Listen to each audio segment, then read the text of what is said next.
Baiklah, Assalamualaikum warahmatullahi wabarakatuh.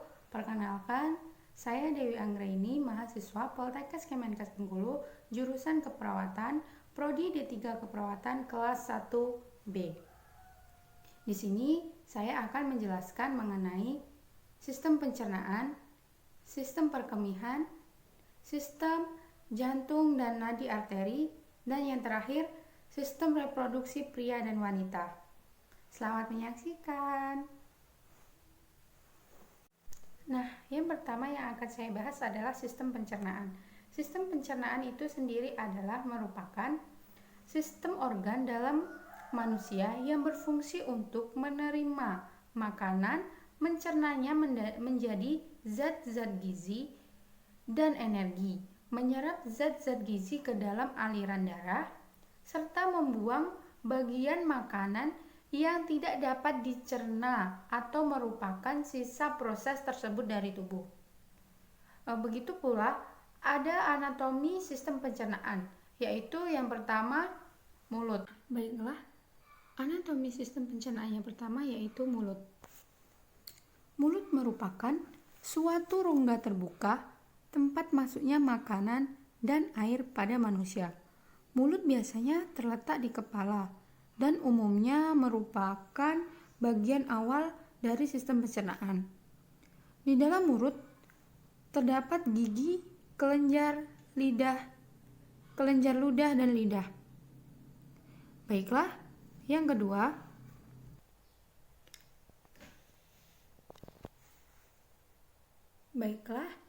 kedua yaitu tenggorokan atau faring. Faring merupakan penghubung antara rongga mulut dan kerongkongan. Di dalam lengkung faring terdapat tonsil atau amandel, yaitu kelenjar limfe yang banyak mengandung kelenjar limfosit dan merupakan pertahanan terhadap infeksi. Di sini terletak bersimpangan antara jalan nafas dan jalan makanan. Letaknya di belakang rongga mulut dan rongga hidung, di depan ruas tulang belakang. Nah, yang ketiga yaitu kerongkongan atau esofagus. Kerongkongan atau esofagus adalah tabung atau tub berotot pada vertebrata yang dilalui sewaktu makanan mengalir dari bagian mulut ke lambung. Nah, yang keempat yaitu lambung. Lambung berawal dari esofagus dan berakhir pada duodenum usus halus. Terdiri dari 3 bagian, yaitu kardia di sekitar sphincter esofageal bawah, yang kedua fundus pada bagian puncak, yang ketiga antrum di bagian bawah.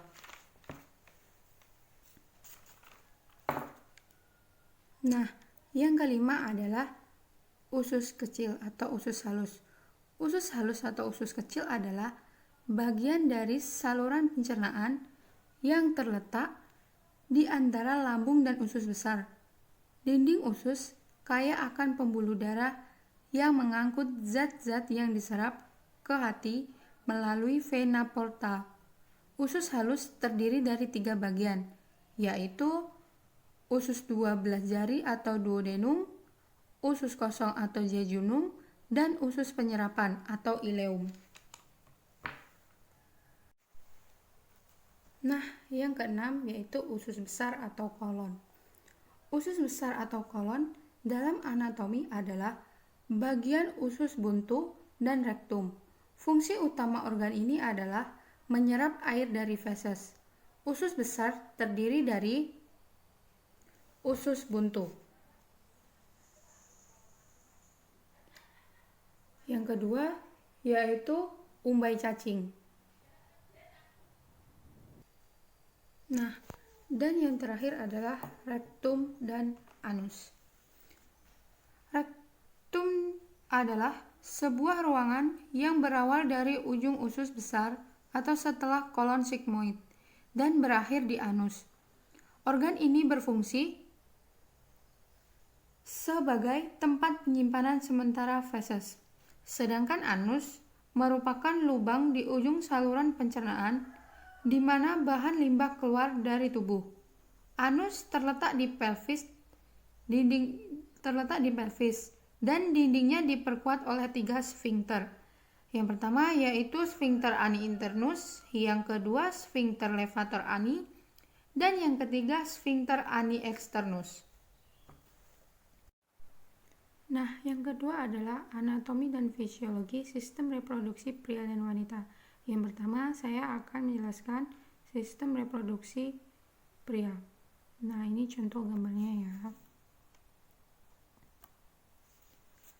Bagian-bagian sistem reproduksi pria. Yang pertama yaitu kelenjar.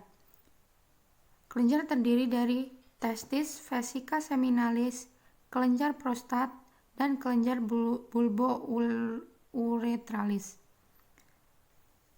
Testis merupakan 2 buah glandula atau kaleng yang terdapat di dalam skrotum digantung pada pelmuculus spermaticus.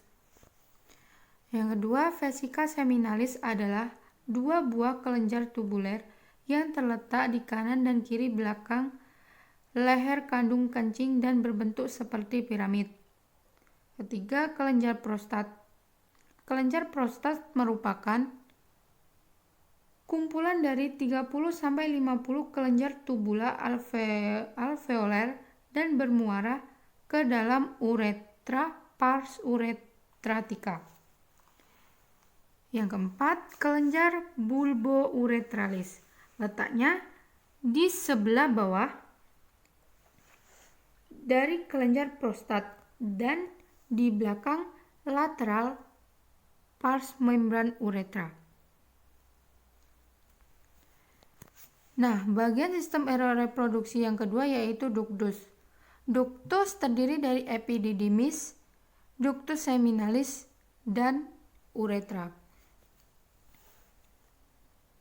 Epididymis merupakan saluran halus yang panjangnya 6 cm dan terletak sepanjang atas tepi dan belakang testis. Ductus seminalis merupakan saluran yang berasal dari glandula seminalis. Sedangkan uretra merupakan saluran kemih dan sebagai saluran ejaculatorius pada laki-laki.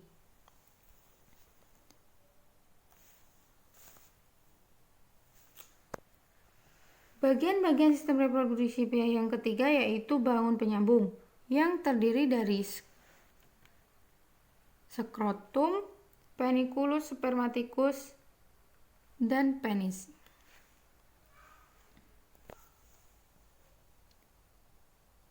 Skrotum merupakan kantong tempat testis menggantung pada dasar pelvis. Peniculus spermaticus memanjang dari abdomen inguinalis sampai ke skrotum. Sedangkan penis terletak menggantung di depan skrotum. Fisiologi sistem reproduksi pria yaitu pertama ereksi. Ereksi adalah saraf parasimpatik menstimulasi organ erektil dan membesar karena penuh dengan darah. Yang kedua, orgasme. Sel sperma dari testis dikeluarkan menuju uretra. Sekresi zat lain yang membentuk semen dikeluarkan dari organ aksesoris menuju uretra. Dan yang ketiga, ejakulasi. Nah, selanjutnya sistem reproduksi wanita. Dalam sistem reproduksi wanita terdapat alat genitalia eksterna dan genitalia interna. Dalam genitalia eksterna itu terdapat mons veneris, labia minora,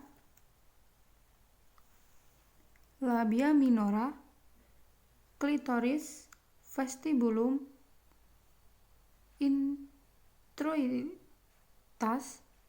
vagina, glandula Bartolini, dan alat genitalia interna terdapat vagina, uterus, tuba Fallopi, dan ovarium.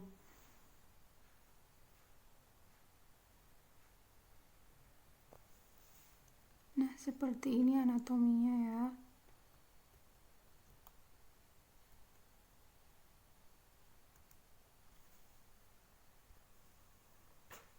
Fisiologi sistem reproduksi wanita yaitu adalah wanita mengalami siklus menstruasi. Siklus menstruasi adalah perubahan reguler pada lapisan uterus yang menyebabkan pengeluaran darah yang terjadi hampir setiap bulan. Yang kedua yaitu menarsi, yaitu adalah masa haid pertama. Yang ketiga menopause, adalah akhir dari siklus menstruasi akibat dari penuaan ovarium. Di sini juga terdapat siklus reproduksi wanita, yaitu siklus ovarium, siklus endometrium atau menstruasi, siklus myometrium, dan siklus gonadotropin.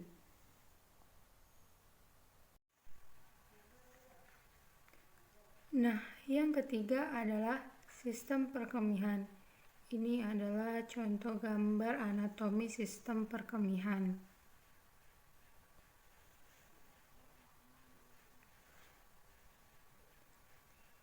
Dalam sistem perkemihan terdapat beberapa organ. Yang pertama yaitu ginjal, ureter, kandung kemih, dan yang terakhir uretra. Salah satu fungsi dari ginjal adalah mengatur volume dan komposisi darah. Fungsi ureter adalah transport urin dari ginjal menuju kandung kemih. Fungsi dari kandung kemih adalah menampung urin sebelum dikeluarkan menuju uretra. Fungsi dari uretra adalah mengeluarkan urin dari tubuh. Ginjal beratnya 125 sampai 150 gram atau sebesar kepalan tangan. Ginjal berpasangan kanan kiri. Ginjal kanan lebih rendah dari kiri. Letak ginjal berada di belakang rongga perut. Struktur makroginjal adalah korteks dan medula. Nefron merupakan unit fungsional ginjal. Memiliki satu komponen vaskuler dan satu komponen tubular yang terdiri dari glomerulus, kapsul Bowman, dan tubulus. Ini merupakan gambar nefron.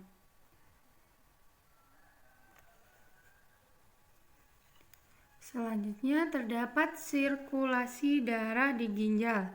Yang pertama melalui arteri renalis menuju arteri segmentalis.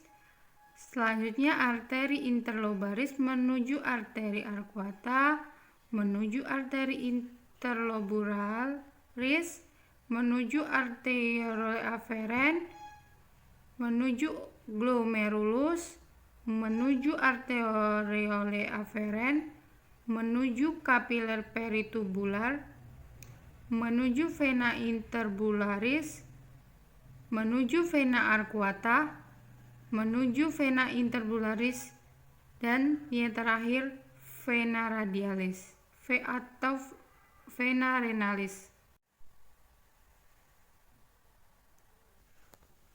Selanjutnya ureter. Ureter merupakan saluran yang menghubungkan ginjal dengan buli-buli. Banyak dua buah kiri dan kanan. Panjangnya 25 sampai 30 cm. Diameter ureter tersebut adalah 4 sampai 5 mm. Struktur ureter terdiri dari lapisan mukosa, muskularis, dan serosa. Ureter mempunyai peristaltik. Selanjutnya, organ vesika urinaria atau kandung kemih. Vesika urinaria merupakan alat berupa kantong otot terletak dalam rongga panggul belakang simfisis pubis.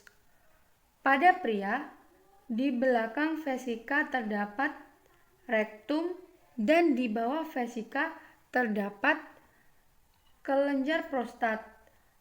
Pada wanita, di belakang vesika terdapat vagina, uterus, ovarium, dan rektum. Selanjutnya, uretra.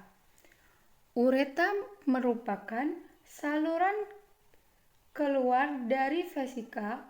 Pada wanita, uretra pendek dan lurus, panjang 2,5 sampai 3,5 cm. Pada laki-laki, uretra panjang dan berbelok-belok, panjangnya 17 sampai 22,5 cm. Diameternya kira-kira 6 cm.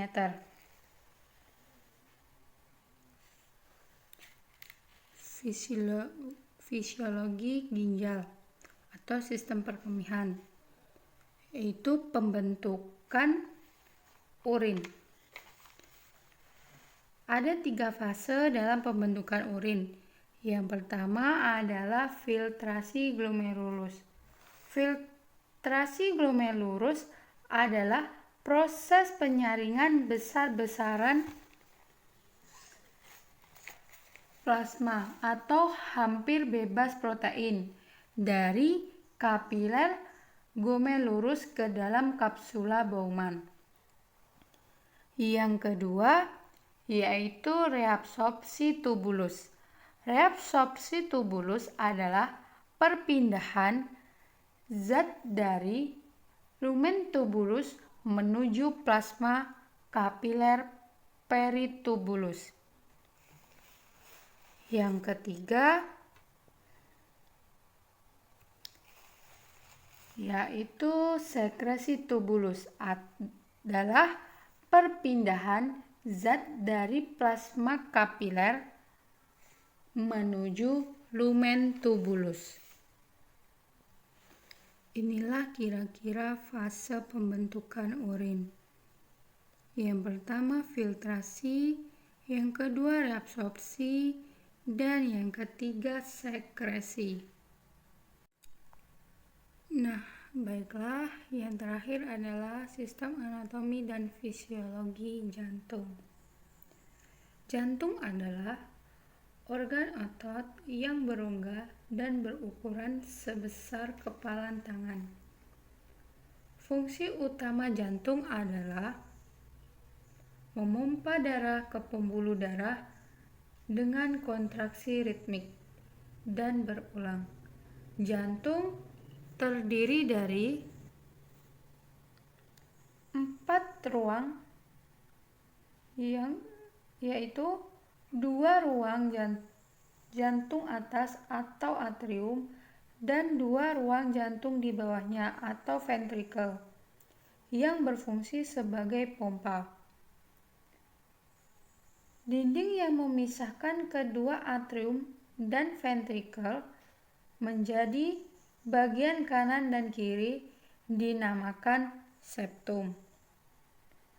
Batas-batas jantung adalah sebelah kanan vena cava superior, atrium kanan, dan vena cava inferior. Di sebelah kiri, ujung ventrikel kiri. Anterior, atrium kanan, ventrikel kanan, dan sebagian kecil ventrikel kiri. Posterior,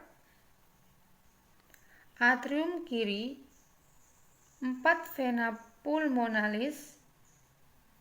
Inferior, ventrikel kanan yang terletak hampir horizontal sepanjang diafragma sampai apeks jantung. Superior, appendix atrium kiri.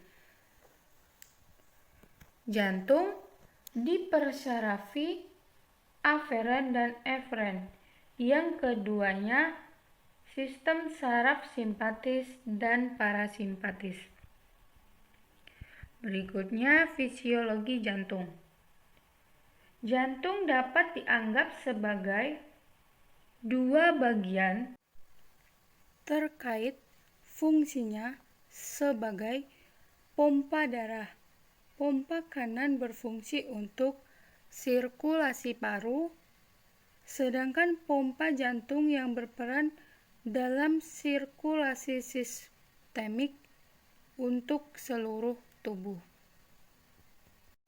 Baiklah, itulah tadi penjelasan mengenai sistem anatomi fisiologi, sistem pencernaan, sistem perkemihan, sistem jantung, dan sistem reproduksi pria dan wanita. Apabila ada salah kata dalam penjelasan saya mengenai sistem anatomi dan fisiologi dari beberapa sistem tersebut, saya mohon maaf. Wabillahi taufiq wal hidayah. Wassalamualaikum warahmatullahi wabarakatuh.